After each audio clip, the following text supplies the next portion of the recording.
So we purchased a home thinking that we would probably stay in Pennsylvania for the long term, but job changes, life throws curveballs. You got married, you bought a house, changed jobs, and you moved to another part of the country, all inside of a 12-month period. It's a trend here. Yeah. You guys have already said, hey, the thing that we're not struggling with is age 65. We're struggling with the near term. As you guys think about this, how do you want the next 5 years to look?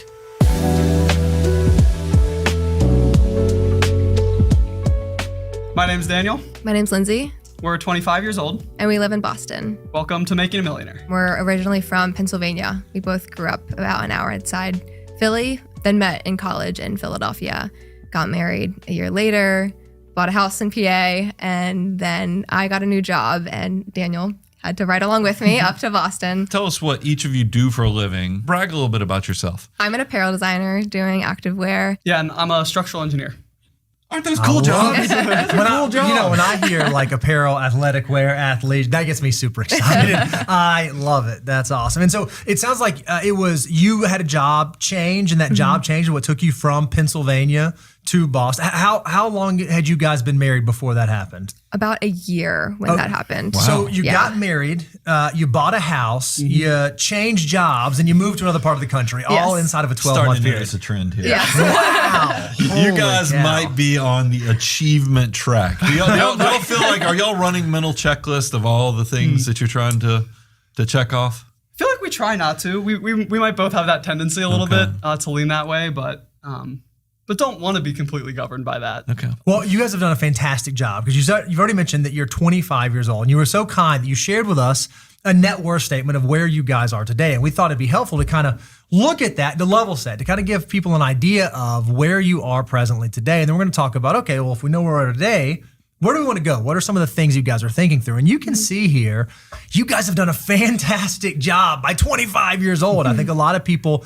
would look at this and be pretty envious of your situation. Right now, in cash and cash equivalents, you have about $64,000 saved up. How did you guys come up with that? Because let's see, you have an emergency fund, and then there's another thing called sinking fund. Walk us through. What's the thought process between those two different buckets? Yeah, so the emergency fund is the kind of 3 months to 6 months of cash just to have on hand that we would just kind of keep no matter where we're at. And then the sinking funds is a big combination of things. It's everything from a fund to buy a car in the future to other things we're saving up for, maintenance on our house, things like that. Haircuts. Haircuts. No haircuts. I cut my hair, so that's not in the budget. Your haircuts. Your haircuts go into the sinking fund. Yes. Okay. It is a lot of things in there. And then it's also actually just some other money that is now kind of in CDs. It's for a future house purchase. Some things that we don't have invested right now just because the time horizon might be a little shorter, but is above and beyond even the sinking funds. Now, you say future house purchase. You already own a home, correct? Can you kind of walk us through that? So we purchased a home thinking that we would probably stay in Pennsylvania for the long term, but job changes, life throws curveballs. So we're thinking that we don't know exactly where we want to end up long term. It could be back near family in PA. It could be somewhere else. Even within Pennsylvania, our families are split between different towns. And so we're just not positive where we might want to end up in the future, if the home that we bought would be a place that's big enough for the family that we want to grow into, things like that we just anticipate could be a purchase in the future. What was the reasoning behind, or how did you guys decide, okay, we're not going to sell the house and move, we're going to keep it? How'd that go down? Many conversations, lots of advice from family and friends, realtors, different people like that. We ultimately decided that since we had bought it so recently, we didn't want to have to go through closing costs and finding a buyer so quickly. And it just really worked out that we had friends who were looking for an apartment to rent, and they were willing to rent from us. So we heard advice that, having reliable renters who would be taking care of our home would help it to be an asset that could continue to grow. Are they still interested in staying in the house, or is there a time certain that they want to move out? As of the next year, they're planning on staying, but we haven't discussed long-term plans with them. And I'll just add, also part of the decision to keep the house was looking into some things like capital gains tax and knowing that we would have had to pay that for owning it for such a short time. And just some of the other money considerations. We had just done some renovations pretty much right when we moved in, so we had sunk some money into it. Again, we really thought we were probably going to be there for a while, and life led us a different way. But so that was part of the decision as well. Do you feel like you have that figured out? Are you still trying to figure out what do we do with this house? Or is it? Or do you guys have a plan in place? Like, okay, we don't know anything else about that. We feel okay with where it's at right now, but we feel like we need some sort of plan moving into the future. Partially still because of capital gains taxes. I've looked into rules about like how long you have to live there in a certain period of time and some things like that might make a difference of like, should we move back for a time and live in that house for a little longer, something like that. It obviously depends on what life brings as well. And there's so much unknown in the next few years. But we do, and we still question sometimes whether we should have kept it. There have definitely been times where that's been like a big question mark. So we still go back and forth. We don't feel totally settled. You both kind of looked at each other and you said, there's been time. Did something happen? Was there a thing that made you question whether keeping it was the right choice? The day after we moved out of our house and then our friends moved into it, there was a big leak in the basement bathroom. And there was like a $9,000 replacement to replace a piece of the sewage pipe that was going out to the street. Oh, gosh. So Dig we up were our wondering whole like, yard. where was this issue when we lived there and Uh-huh. had the right insurance coverage and everything. So literally your friends move in, you guys move out, you're out of state now, and all of a sudden this leak happens. The joys of being a landlord, right? Yes. You hear Hit people us talk all the fast. time about like, oh, I'm going to have a rental property and I'm going to have someone else pay the mortgage, this beautiful thing. But sometimes like unknown things happen, right? Out of curiosity, how'd you pay for the leak, the $9,000? Because you were able to do that. Did you have to go into debt or did you guys? No. Yeah, we had plenty of cash at that point in our emergency fund. And honestly, some like finance was shuffling a little bit. So it was kind of like, even after we paid that $9,000, we still had our full emergency fund and just kind of then got things set from there. Something you keep saying, I just wanted to get a little clarification on, is the capital gains. Now, if y'all lived in this house for a period of time, even if you moved for another job, and y'all definitely moved far enough away that there's a proration of the tax-free gain. Did y'all look into that rule at all to see how that would apply to you? No. Okay. I guess it was my understanding. I didn't look a ton into this, but I thought that it was something about like you have to live there for 2 of the last 5 years in order to not pay capital gains, but I didn't know anything about. But like, there proration. is a little asterisk. Okay. That if something, because the government's somewhat reasonable, that if you have to move for a job and they have a distance test, they have these things you have to go through the checklist on. But for a lot of times, you can then take for a married couple, it's $500,000, and depending upon how many months you lived in it, you could prorate the gain. And more than likely, y'all wouldn't have had that much of a gain if you had any after all the transaction costs. I only bring this up is because you said something that intrigued me. It's because when I was doing the research for the show, I was like, I wonder if they'd be willing to go move back into the place for a month or two, because your biggest hang up is going to be you have to live in it 2 of the last 5 years. And I don't know, y'all have only been moved away for a year, so you're still within the 5-year window. Yeah, certainly. But you could definitely do some planning and work with your tax professional. We're not giving professional tax advice, but I just know that there's some avenues or some angles that you might actually qualify for more if you just needed another way to even think about the decision. Now, we're not saying to sell it though, because if you have great tenants and the place is appreciating, I mean, that might not be the perfect answer, but I just wanted you to know all the variables so you knew exactly what you were dealing with. And it sounds like there's some question around, okay, how should we think about the house? But before we dive into that, I want to keep going through the net worth statement, because I think we just stopped at cash. I think that's as far as we got.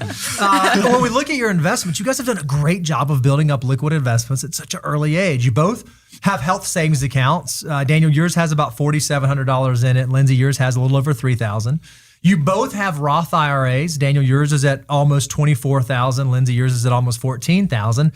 And you both have 401ks. Daniel, yours is at a little over $6,000, and Lindsay, yours is almost $15,000. So when I see, okay, I've got HSAs, I've got Roth IRAs, I've got 401ks, I've got cash, where are you in the financial order of operation? First of all, are you familiar with the financial order of operations? This is the thing that you've heard of, right? It's this 9-step process of what to do with your next dollar. We've literally written the book. If we were to ask you the question, where do you guys think you are in the financial order of operations, what answer would you give us? I would say that we're probably on step 5. Step 5. We got very close to maxing out our Roth IRAs and HSAs this past year, but not quite there. Although, and I'm sure this will come up, we have also jumped ahead a little bit and are doing some of step 8 and some of step 9. Okay, so at the same time. We're just kind of like bingo card in financial order. Okay, This is the thing. I mean, I was, when I looked at y'all's net worth, I was like, I'm just curious. So when I look at the financial order of operations, and then I look at your net worth statement, and I ask you guys, did you max out your Roth IRAs last year? Not quite. Not quite. Okay. So first you're like, Brian, why are you being hard on this? And then I find out that there is a 529. If you look in the upper right-hand corner on there, how many children do y'all have? Or just Zero. realize how old they are. How old are your kids? We have no Zero. kids. No kids. So we what have- are we doing? I mean, seriously, what are we doing? I mean, my favorite investment account is tax-free. Y'all are 25 years old. Every dollar you put to work is going to be multiplied 40 times over. How in the world do we not max out the Roth IRA? And then somebody, I don't know, y'all can tell on each other. One of you said, I got a great idea. We don't have any kids yet, but why don't we go ahead and set up a 529? How did this even come to be? Well, we affectionately have a future child that we call Timmy, and Timmy is representative of just our future children that we want to support in college. And so, Timmy, you already started saving. So it kind of exists. Okay, awesome. hearts. That's a thing. That's an idea. Okay, We're obviously going to want to come back to this and really hone in on how do you avoid the Roth maximization for Timmy. What are you going to do with the first child's actually a daughter? I mean, is it still Figure Timmy? it out. No. No. okay, so we'll come back to that. Okay. So you've kind of bounced around. You have your primary home. You said you just bought it a couple of years ago. It's worth about $350,000 presently. You have the 529 for Timmy that we just uncovered, and then you do have a mortgage on the home. You didn't in do the Pennsylvania. air quote. Timmy, Yeah, it's sorry. not- It's not actually, it's not a real Timmy just yet. And then you have the mortgage. You owe about $240,000. The rate on that is about 5.875%. So when we add all this up, at 25 years old, you guys have a net worth of almost $241,000. I mean, that is reason That's enough like to Ric pause. Flair. I mean, that's pretty impressive. I mean, you have to feel pretty good about that. Do you guys recognize how unique that is? I mean, a lot of 25-year-olds are nowhere near. So obviously you're doing something right. You're making some decisions very, very well. And you obviously have a really healthy income. Total household income for you guys is about $175,000. So that's amazing. So it's not like, you guys are not on the right course. It's okay. When you think about the course that you're on, are you on the best course? Are you on the course that you ultimately want to be moving on? So Can I just add something real Yeah, quick? I just want please. to say, like, part of that, how we've gotten to this point is we've been very lucky and like very blessed by family members who have helped us out along the way with everything from college to wedding to house purchase. Sure. So really, we've been very blessed in order to be at the place we're at now. one of the things that kind of gives us concern and pause is what about the short-term goals? What about the things that happen between now and retirement? I'd love to just hear from you guys. You mentioned some of them. You mentioned going down to one income potentially. We've exhaustively talked about Timmy thus far. What are some of the other like short-term goals that you have? Or what are some of the things that give you guys pause or anxiety or things you think might be difficult for you to achieve in the short to intermediate term? I think the biggest things are the college for kids. That's not super short term, obviously, and still theoretical, but At least 18 years. At least 18 years from where we presently sit. I have to ask, did either one of y'all go to get any scholarships when you went to college? yeah. I mean, I imagine your children, just with the way y'all are wired as parents and stuff, I bet they're going to do all right too. The other part of it that I think is more shorter term is the going down to one income. So it just to have that flexibility when we have kids, we look at that season and think that kind of the biggest factor that will allow or not allow us to do that is the cost of housing and like what our mortgage payment would be or what our rent is. So kind of doing whatever we can right now to be reducing that amount in order to give us that flexibility when we get there. So that's part of the reason that we're putting some extra money towards our mortgage payment right now, which the idea for that is No, that's totally fine. Everything's fine. Well, but Everything's fine. I know why Bo is breathing in deep is because how hard, if you needed that money that you're prepaying on this mortgage in an out-of-state rental property, how hard is it, do you think, to get that money back out? very. Pretty hard. Oh yeah. Yeah. Oh yeah. So if you're thinking this is going to be your margin or cushion to get you into one income, I think I guess the idea was that money would then be used to, if we were moving into a new house, would be used as a down payment for a future house, which would then reduce the monthly cost on that house. But what if you couldn't sell that house and you still needed to buy the house?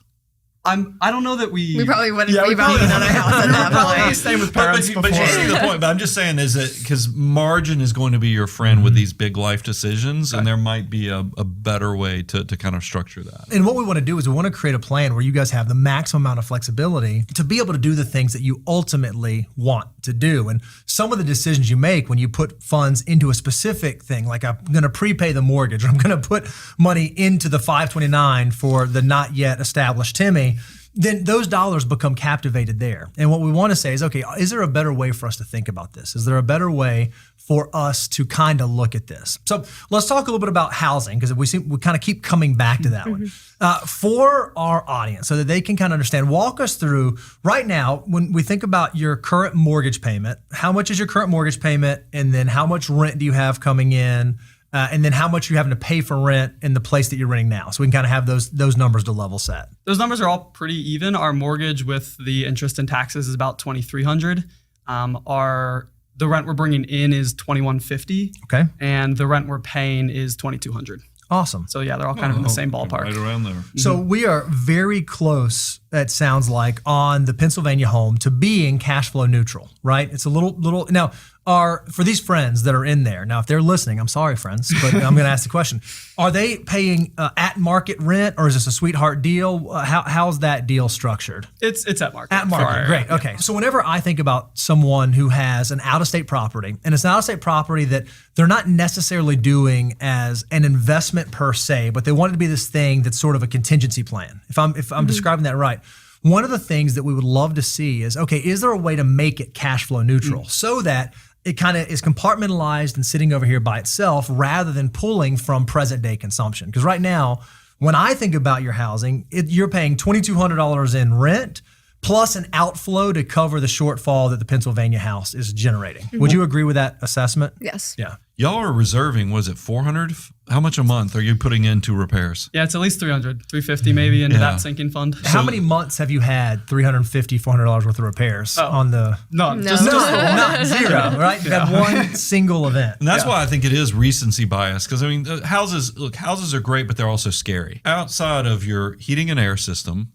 the sewer, and then your roof, that's really your core systems. Y'all have covered the sewer, it sounds like. How old is the HVAC system on the house? It doesn't have AC, but the heating system is on the older side. We know we're going to have to replace the boiler probably sometime in the next And 3 what does to that 5 cost? years. Do you know? Not really. No. Okay. Yeah, several thousand is the number I have in my head, but that's rough. That's a pretty easy thing to figure out. Some quick AI or Google research, or even just calling a local technician to ask them, hey, what would it cost to replace a boiler? And that way you at least know the number you're shooting for. Because it seems to us, when we looked at, because you were it was so helpful that you sent us your sinking fund breakdown. When it comes to cash management, we like for you to have an emergency fund where you keep 3 to 6 months of living expenses compartmentalized. And then some people like to use a sinking fund because they know they have short to intermediate term goals coming up. Hey, I know I'm going to have to replace the car, or I know I'm going to have this vacation, or I know I'm going to. But it's interesting, when we look at your sinking fund, there are a lot of different buckets here. Kind of walk us through these and how you guys are thinking about this excess cash. I get the haircut comment now. Yeah, so essentially this was a catch-all for all the expenses that aren't monthly expenses. So that's why something like haircut or clothing ended up its way on there. That's not Sewing. Yeah, the sewing money. That's not something we can predictably allocate every month. So Sure. it just ends up in a sinking fund where it's Okay. like a smaller amount that goes in there every month, and we have it to like spend down. And then there's the bigger categories of a future car down the road, wanting to have money for that. The car maintenance, same thing. Just you get hit with several $100s here and there, but not every month. And then the house maintenance as well. Just thinking to have that for big expenses. The escrow is actually because we pay the taxes and insurance out of our pocket now. It's not part of our mortgage, so that's why that's there.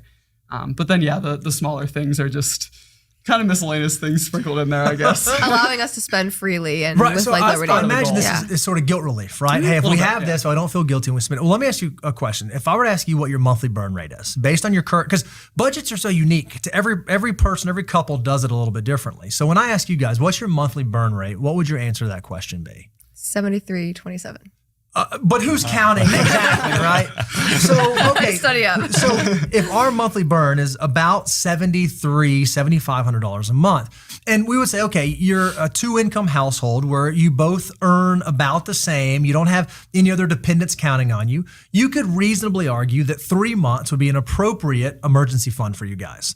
Mm-hmm. In your minds, instead of thinking through all of these different like sinking funds and contingencies for all these different things, what if we just increased the monthly cover to 4 months or 5 months? And we know that what those additional months are going to do are cover some of these other costs. Because what it looks like is happening is you have a bunch of different contingencies that are likely not going to all happen at once. I mean, you've already said right now, you have $8,700 in your rental maintenance budget, and you're adding to that every month. Waiting for the sewer line to break again. And you just had that happen, right? Yeah. So it seems to me that it might be practical or prudent. Instead of having 3 months of living expenses, you could have 5 months or 6 months of living expenses. Then you know what your true cash exposure is. Because what I worry about with you guys, and we see this with clients all the time, is that we compartmentalize this cash, and what we end up doing is being way, way, way cash heavy.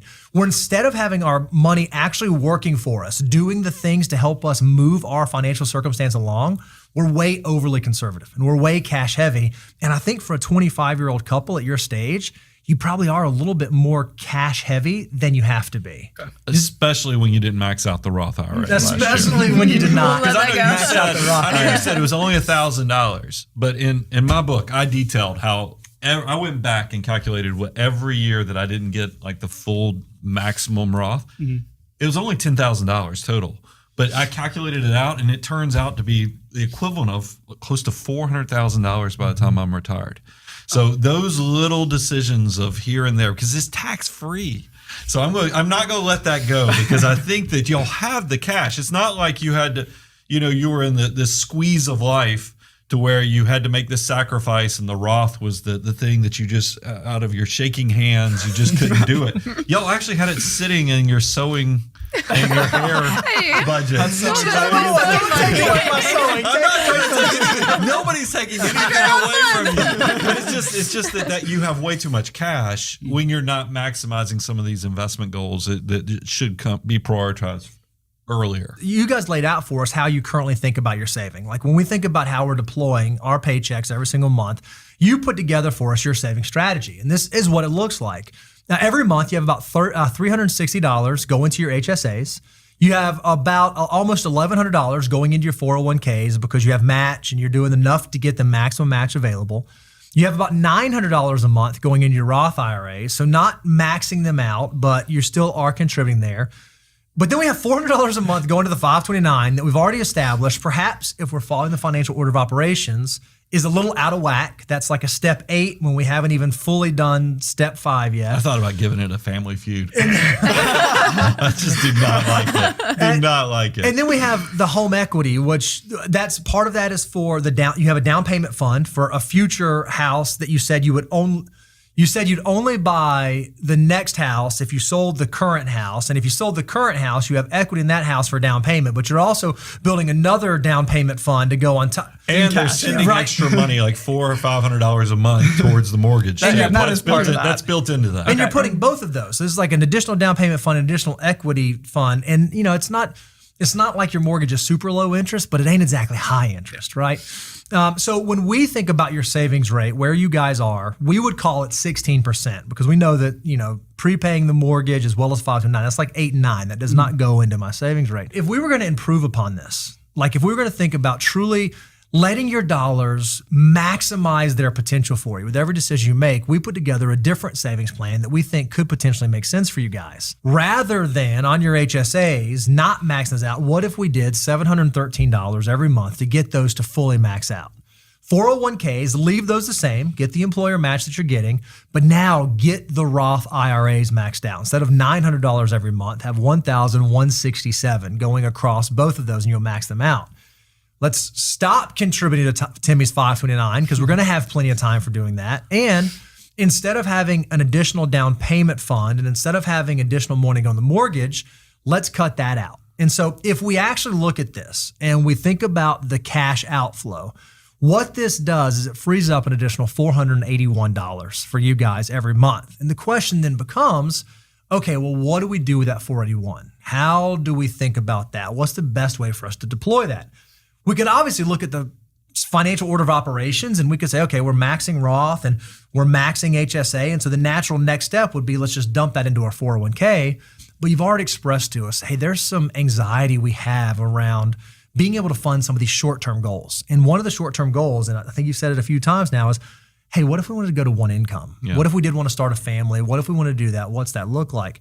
Well, one of the things that we think would likely be necessary for you to go to one income is you have to figure out how to compartmentalize that Pennsylvania house over on its own, right? So that way it's not actually pulling away from current living expenses, from current cash flow. It kind of self-sustaining, because you already let us know that the rent you have coming in doesn't quite cover the mortgage. Especially when you take into account the maintenance budgets That's right. and other stuff. So what we thought would be interesting is to walk you through a few different ways that we could think about making that cash flow neutral, or maybe even cash flow positive. And as we were kind of spitballing this, we think there's really three ways we could potentially do this. The first is you can just increase rent over time. If the rent that you have coming in has a natural cost of living adjustment where it goes up by 3 or 4% annually, naturally that's going to move you into a place where it's going to become cash flow neutral, cash flow positive. So first question, does the lease that you have with your friends have automatic rent adjustments built into it? No, we manually negotiated that with them. Okay, next so year. is that something, are they just 1 year at a time doing that lease? Okay, Yeah. great. Do you guys have any desire to do a longer term lease where it would be something where you rent to them for 3 years or 5 years,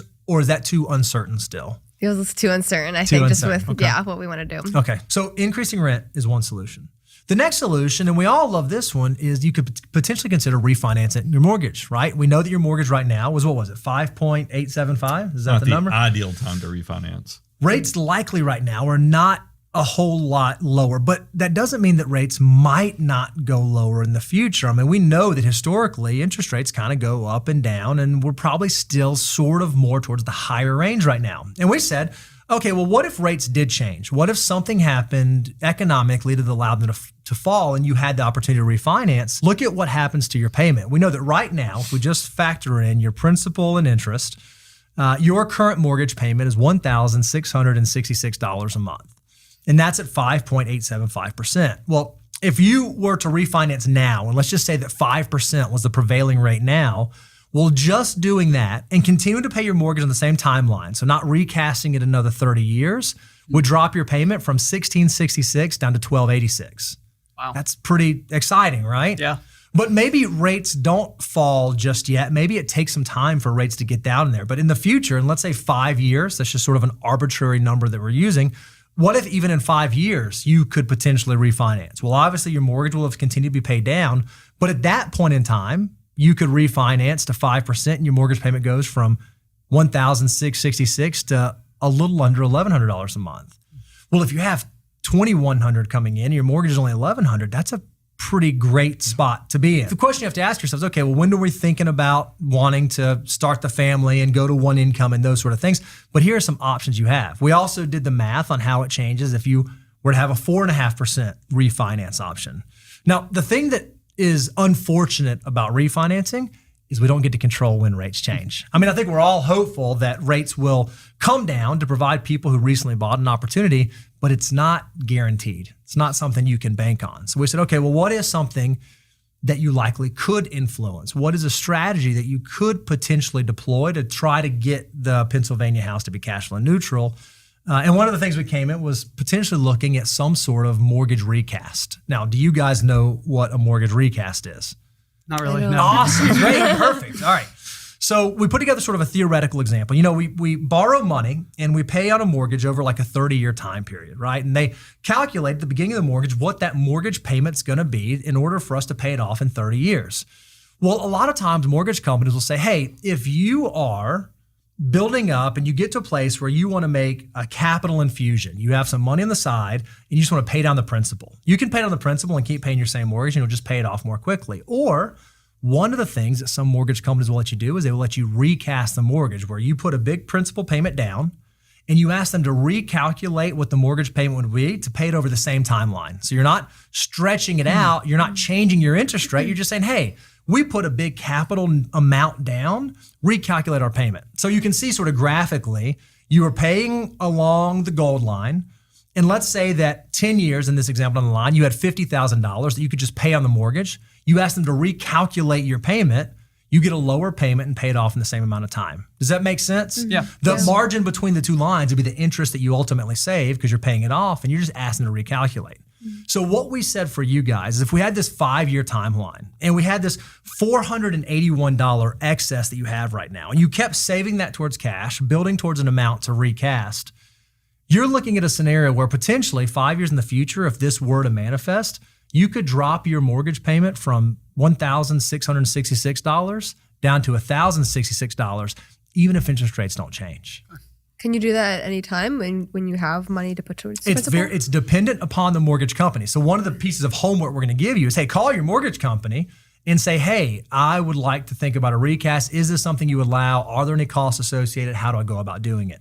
This is kind of related. Whenever we talk about refinance shows, the first thing I always tell people before you refinance your mortgage, call your lender and ask if they'll do what's called a rate modification. Because realize lenders, they don't want to pay the friction cost either of going through the whole process of going through underwriting and everything else. So sometimes it's easier for them to keep an existing customer, especially a customer that pays their bill on time.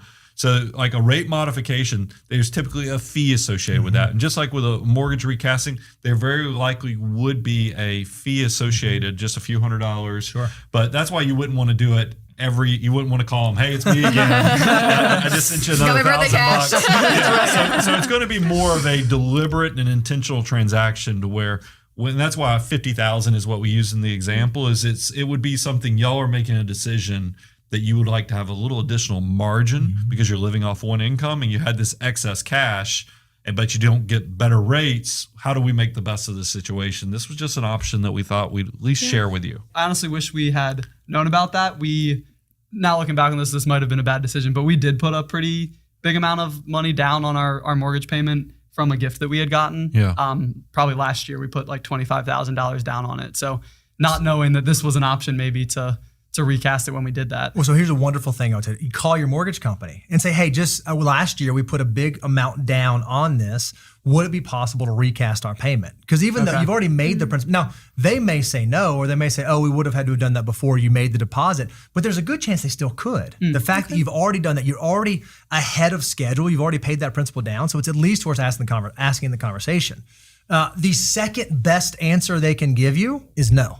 Right? Like that's the second, but so you might as well ask. And then what you do is you tell them, hey, mortgage company, rates are looking pretty good right now. I talked to another bank and they said that right now they would let me refi at my current rate. And if you are not interested in the recast, I'll just move my mortgage over to someone else who's willing to do it. Now, you want to make sure you actually have the leverage and somebody that's willing to do that. But that is a way that you can make your mortgage company fight to keep you as a client or as a customer instead of just telling you, no, tough, we're not going to do that. Now, I loved that when we asked what your monthly burn rate was, it was $7,327. What did we say the dual income goes down to one income looks like? Because I'd like to have some discussion on that too. Yeah, so we built you sort of two separate budgets. Well, we know that if you were to go down to one income, after we factor in taxes, we think that your gross income take home goes from $10,200 down to about $7,800.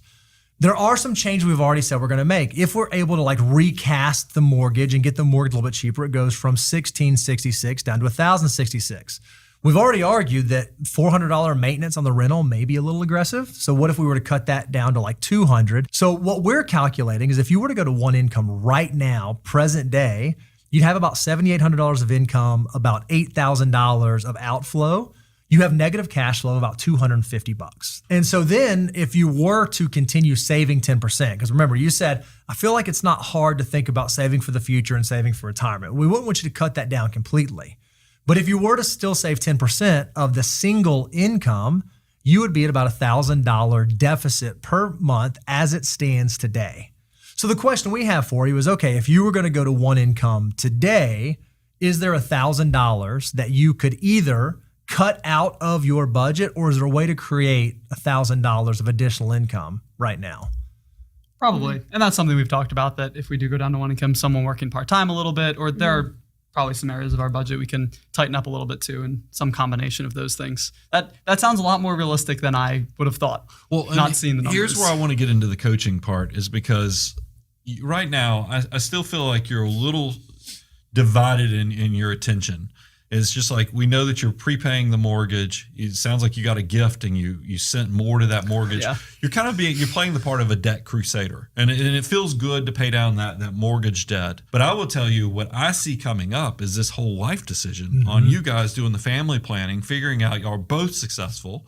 That's going to be a lot of discussion to figure out which one of you, or is it going to be a hybrid where one of you works from home, but you still have to hire somebody to come help out on some services?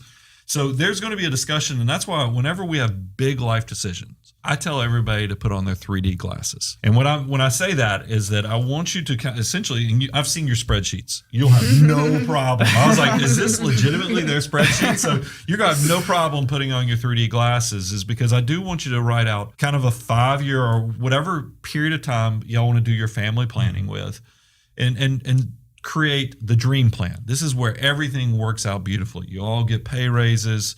You keep getting promoted. You're getting these huge bonuses. You tell them you want to work from home, and you're going to have screaming kids in the background. They go, great, no problem. That's Quiet the dream down, plan. Timmy. That's the dream plan. But I also want you to do the down to earth, meaning that maybe when you go talk to your employers, or one of your careers is doing something that the other one's not, and you start making real determinations on what you think will happen for you from a cash flow. And then don't skip the do plan. That's where you actually do another tab on your spreadsheet, says, oh my gosh, what if things don't go like we plan? And here's why I want you to do the do plan. I don't know, how many do's can I put in there? Is that you right now, you're allocating so much cash to like debt and all these other things. If you did this exercise, you'd probably quickly realize, man, maybe what we need to do in this transition, not only save for the Roth, do the 401k and these things, because that's already getting us close to 20%, but maybe we could start building up an after-tax account. And then you could figure out, is that cash or should it be slightly invested? You would know, because you've done the 3 plans, to kind of know when you would need cash flow. And then you get to control the access to it. Whereas right now, you have a lot of variables. You're very disciplined, but you don't control the access, because that mortgage, that $25,000 you sent to a mortgage company, if you called them and said, hey, just kidding, we've decided we're going to have a baby next year. Can I get the 25 grand back out? They're just not, they're going to make it very hard. It's hard you have to refinance. It's not like they just send you the money back. And that's why I want to caution you, build it into the plan so that you have maximum flexibility and you get to address this stuff head on, and also control the access to it. Because that also allows you, if you have lean months, do you know what gets you through lean months? Having extra cash and extra capital that you control. And that's what's going to get you through this. Y'all are so successful, but it's just these little nitpick things that I think would really improve your plan, and also take down the stress level. Kids are already going to be stressful. This is going to give y'all just maximum flexibility so that you hit that and you don't even feel, it doesn't even feel like a speed bump to you. It's interesting. One of the things, a lot of times we'll show people a projection. Hey, if you do the things that we're recommending, this is what age 65 will look like for you. This is what financial independence. You guys have already said, hey, the thing that we're not struggling with is age 65. We're struggling with the near term. So we thought, man, wouldn't it be helpful if, instead of showing them something, 30 years, 40 years in the future, what if we showed them just 5 years in the future? If we think about where they are today and they were to implement some of these changes, if they were to make some of these adjustments, how might their situation look at the time when they're seriously considering going to one income or starting a family or making some of those changes? And so we actually did project that out for you. So we said, what if we assume that your investments over the next 5 years can grow at 8% annualized? That seems reasonable for a couple that's 25 years old. Let's assume the house that you currently own appreciates in value at the rate of inflation, about 3%. Let's assume that cash does the same, about 3%. And then we're going to assume that your emergency reserve actually doesn't grow at all. We're just going to have it be finite. Same number, pick a number, stick to it. Well, when we look at where you are today and we lay it side by side with where you'll be, it's pretty exciting. You can see that just contributing the same amount to your 401ks that you're doing right now, your 401k, Daniel, goes from $6,300 to almost $36,000. Lindsay, your 401k goes from $15,000 to almost $76,000. And this is just 5 years in the future. Yeah. Daniel, your Roth goes from $23,000 to $78,000. Lindsay, your Roth goes from $14,000 to $63,000. Your HSAs go from about $8,000 to $64,000. So now your liquid portfolio, without necessarily putting tons of focus on that, without really throwing the kitchen sink at it, still over the next 5 years, you're able to grow it from $66,000 up to $317,000 by the time that you guys get to 30 years of age. And do y'all know when we do our net worth by age, we always say you should have an aspirational goal of having your net worth be one times your income. Annual salary. Yeah. Oh, okay. But $317,000. But we haven't gotten into net worth yet. I mean, if you look at all the assets, I mean, you will be 3 to 4 times what it's amazing. It really is. You can see that the Pennsylvania home goes from $350,000 to $400,000. The 529, we're going to stop contributing to it, but it's still going to grow for little Timmy. It's going to be at almost $7,000. Where your cash, if we're going to do the recasting scenario and we're going to focus on that goal, you could grow that from $10,000 up to $43,000, and then we still have your emergency fund. That $54,000 stays intact, and your mortgage, just paying it on the normal pace, is still going to go from $240,000 down to $204,000. So your net worth in a 5-year span, just by redirecting how you're pointing your dollars and optimizing your situation, you could go from $240,000 today to $616,000 5 years from now, and be primed and positioned to go to one income, to move back to Pennsylvania, to start. And you don't have to wait 5 years. That's right. Now, this is the old man. My kids, my oldest. Everybody buckle up. But it is. My oldest is, a junior in college. I wish we'd had more. And I wish we'd had them sooner, because my wife and I were married close to 6 years before we had our first child. Money is good. Making the planning for it, but y'all already kind of laid it out in your interview with us. You don't want it's just a tool. It's not the center of your life. As you guys think about this, how do you want the next 5 years to look? I think the biggest thing is I hear a lot about retirement and retirement planning, and that's always kind of a big thing in the financial world, as it should be, for good reasons. But to kind of see these numbers laid out of looking at it and analyzing it for the short term is super helpful. It's not something that we've done a ton. It's not something I would have even known how to go about exactly, but it's comforting to see that this is possible, and having some different strategies to do that with the house, recognizing that payment's going to be one of the most critical things for us, but there are other ways to kind of figure that out rather than just how much money can we throw at it. That's right. So I think that really helps, and it seems like a simpler way to look at it. And what I love is this is not, it's not still putting emphasis and power into the long term. You'll notice your assets are still building towards retirement. Your retirement portfolio is still growing. It is one of those things, though, that as life happens, it is a journey, and you are on a path, and money is nothing more than a tool that allows us to accomplish the goals that we have. And if some of those goals are short-term or intermediate term, then we ought to use our money accordingly. And so in this season of life, if that's the way that you guys need to prioritize, that's totally okay. You're not going to have a 25% savings rate going towards financial independence and building towards retirement, but you still have something going there. You're still using the financial order of operations. You're still maxing your Roth, maxing your HSA, so that even though you're not doing it necessarily by the book, you're still moving towards that common goal, and you're not sacrificing these years. They're going to be so valuable in your long-term wealth building journey. What about you? What do you think? I think I just get a little bit deflated when I see the 529 amount, and I'm just wondering kind of your thoughts about how we would go about getting that up to where it would need to be when our kids are old enough to go to college. So you would be, we tend to overestimate what we can do in the short term and underestimate what we can do in the long term.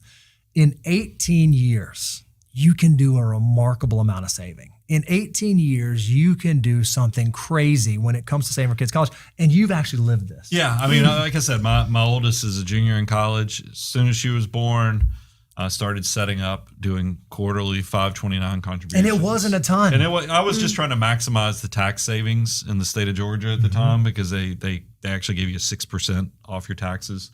And it's paid all the way through her junior year. Now, she got some scholarships, just like your kids will. She got a scholarship that covered 60% of her tuition through achievement. But we've covered the rest of it. And then, yes, her senior year, I'm going to have to come out of cash flow, but I think that's okay, because realize y'all are looking at life through the eyes of 25-year-olds. When your kids are this level of success, that tuition is going to be like you're just paying it forward to children that you love. You're going to have plenty of resources to make that, and you'll still feel well rewarded for the starting that fund when they're born. Now, look, you might already have the gap covered just because Timmy He's already got a fund set up before Timmy's even on the planet yet. But it's but I just tell you that's one of those worries that I think is going to fix itself. Be deliberate and active, but also know that your children will probably qualify for some scholarships. You're going to set up these automatic investment plans, and the money will be there. Because that same discipline that's built you guys up to $250,000 at 25 is going to be the same discipline that's going to have college waiting for them and any other financial goals that y'all desire to conquer. We definitely need the perspective, so appreciate that. So before I give you the homework, what questions do you have for us? What else can we answer that might be valuable for you guys? This is a bit of a miscellaneous question about budgeting, but it ties in with, as we're setting that up for the future. We've had some tension about how to budget in terms of, not between the two of us, but just between two. I was like, oh, this is about to be good. We've had some tension. News to her.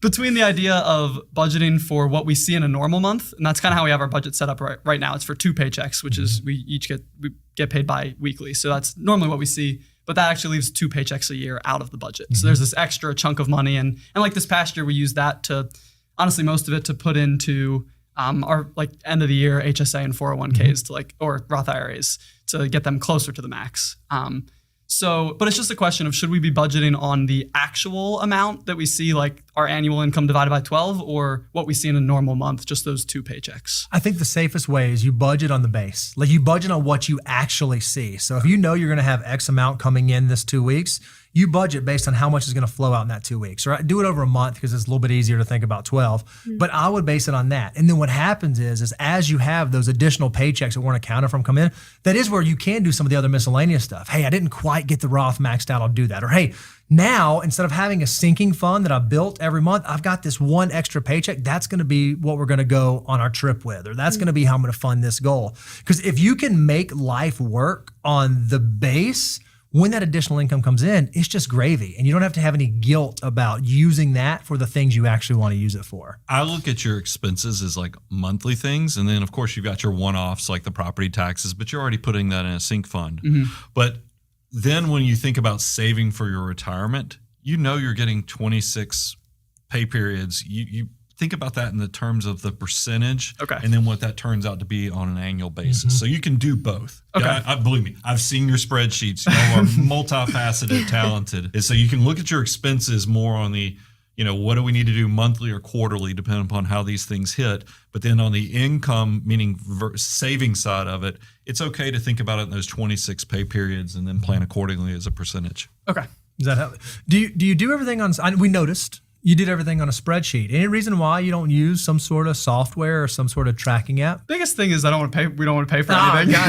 We're frugal. I also enjoy doing it every month, and then it's something like we can talk about after I run through everything, like how do we do this month, where should we adjust, and do you find that you guys actually adjust? Like if you go over in a category budgeting, do you actually switch your behavior moving forward, or you just say, oh, we went over, and then you move on? It's a good question. More mentally noted, I think. Yeah, I think that's a good point. We don't do anything super concrete. Y'all more tracking than fully budgeting. Probably. Yeah. That's fair. Yeah. Well, it seems like you're doing okay. I'm not going to pick on you. I would even encourage, I think down the road, you guys could graduate to what we call money management plan. The cash management plan.